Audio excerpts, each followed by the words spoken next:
Good morning, Mr. Robinson. Back here again, all right? Pleasure's all yours. So today I'm going to be going over. You see, I got the tie on because I'm dressed up. I look, professional, even though we're doing online learning here. Today we're going to be going over the roles of the president here in civics and economics. So I'm just going to go ahead and get into it. Now, the president, because we're on the executive branch, the president has different roles that he or she will play. Not necessarily play, but there are different things the president does, the different duties he or she will fulfill as president. And I'm going to explain those to you right here. This is just the president's job. So these are things the president does as far as his job. Vetoing bills by Congress. They can call Congress into special sessions in order to make laws. They serve as a military commander in chief. All right. So, for instance, I was in the Marine Corps, and when you join the Marine Corps or any armed service, you have to swear an oath to protect the Constitution and the orders of the President of the United States. They receive military leaders from other countries, make treaties with other nations. They can appoint people. Remember, the president is the one who appoints a Supreme Court justice or judge. So, like right now, what's going on is a Supreme Court judge died a couple of weeks ago, Ruth Bader Ginsburg, and so the president is trying to get it confirmed. He's appointing a new Supreme Court justice, and he's trying to get that confirmed by the Senate. Remember, that's part of those checks and balances. And then they can also pardon criminals, is another thing that the President of the United States can do. So that's just some examples. Now, each of these examples fits into a category of a different role the president plays. Chief executive. Remember, they're head of the executive branch. And what does the executive branch do? They carry out laws. All right. And what that really, a lot of that has to do with they appoint Supreme Court judges. All right. So when you see on the assignment, it's going to give basically the assignment's going to give you an example of things the president does, and then what role does that fit? Well, if it says appoint judges, then appoint a government official. That's the role of chief executive. So they can appoint a government official, particularly with the cabinet. Remember, the cabinet is the group of advisors or departments which help advise the president on decisions. There are 15 of them, I think. So say the president appoints someone Secretary of State for the State Department. That is an example of being chief executive. So that deals with the bureaucracy, all the people who work for the government. So he has to, or she has to, appoint all these different positions. So when we get to the judicial branch, there's federal judges. It's not only Supreme Court judges, but you have federal judges right under that, and the president appoints those as well. They can issue an executive order, which is an order that basically has the force of a law. But remember, the chief executive, they carry out laws.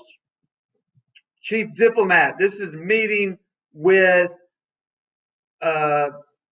foreign governments or dealing with foreign governments. So an example of this may be every so often the world will have a summit or a meeting to discuss things like climate change, maybe certain restrictions on weapons of mass destruction, things like that.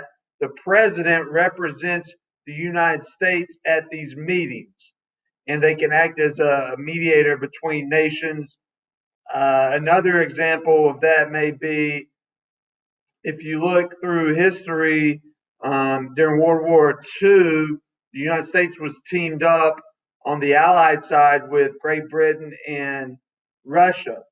They would have conferences to meet to discuss the war, and the president during that time, Franklin Roosevelt, and later Harry Truman, would go and meet with these foreign governments to discuss the war and how it was going. That's an example of the president being the chief diplomat, the diplomatic leader, so dealing with foreign governments. Commander-in-chief, right? This is a big one. So, for instance, there's a picture there. There's a Marine there at the bottom, all right? These nice uniform he's wearing. The Marines have the best uniform, in my opinion, the best uniform of any service branch. But the other service branches have great uniforms too. So what he's doing there is he's saluting the president of the United States because the president is the leader of the armed forces. I mean, he is the commander in chief. Everybody has to basically ultimately answer to the president.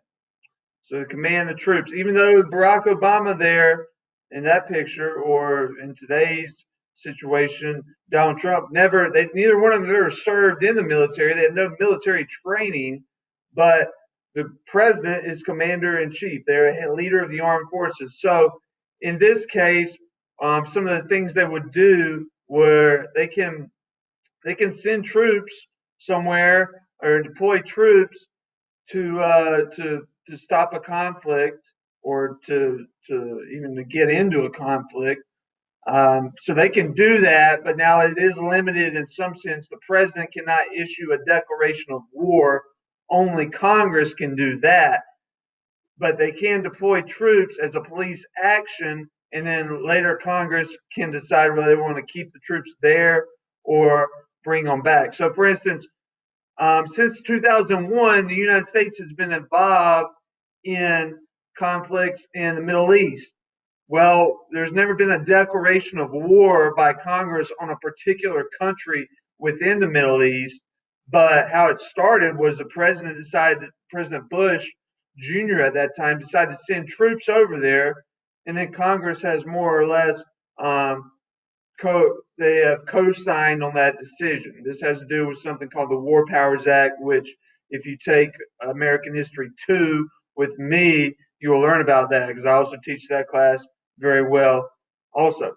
So responsible for the defense of the United States. Commander-in-chief basically has to do with commanding military troops.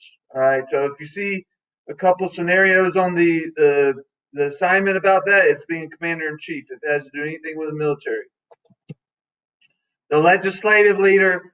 So that will have to do with getting bills passed to become laws. And what they do is they use their influence on trying to push these things through.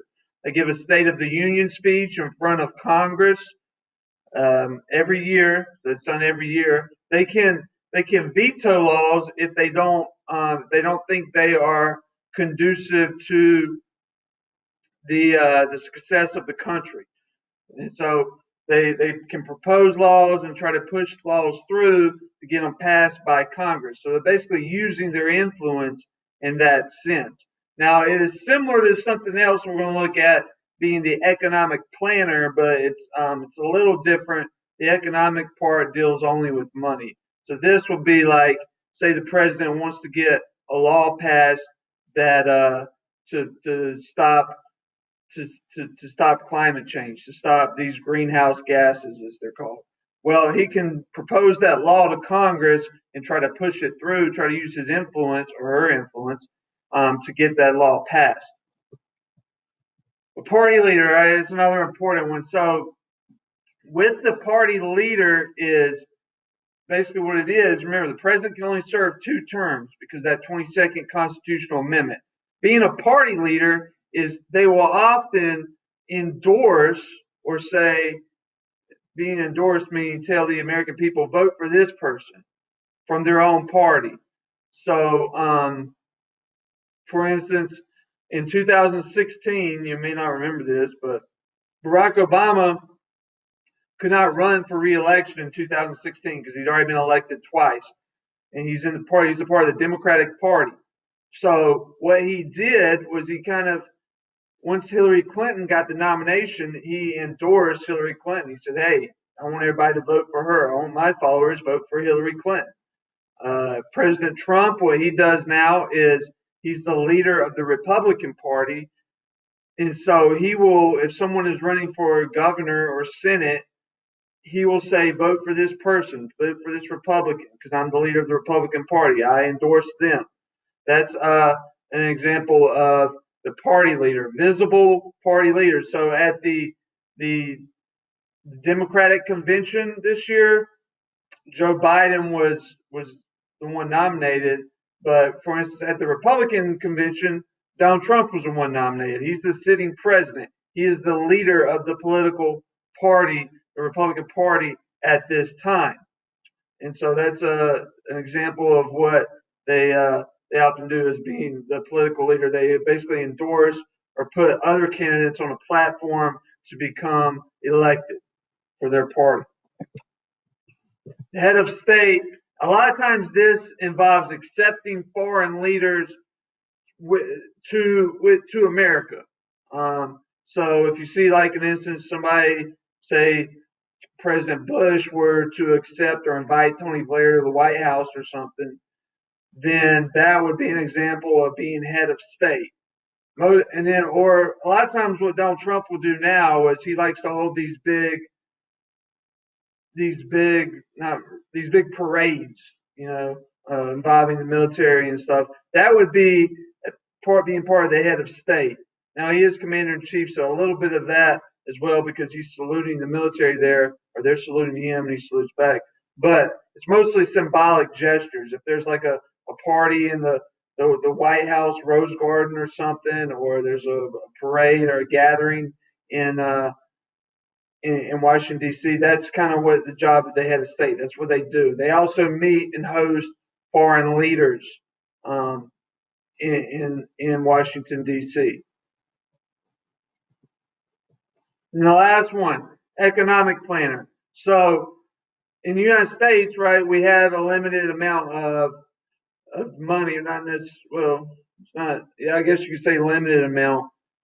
It's a budget. So what the president does is he'll propose to Congress what we should spend the money on. In other words, should we spend the money on the military? Should we spend it on welfare programs and things like this? Spend it more on our science department as far as NASA or fighting global warming. Where do we put that money? And so he's using his influence again with this. So somewhat similar to chief legislator, but this is involving only economic points, only economic decisions. All right. So with the assignment, like I told you, it's going to give you a certain scenario, and then you have to fit. It's multiple choice. You have to say what role that scenario fits. All right. So please, any questions? Email me. I'm gonna be calling some of y'all aren't doing so well, so I'm gonna be calling some parents to try to make sure you're turning in the work to get your grade to come up because progress reports are going out next week.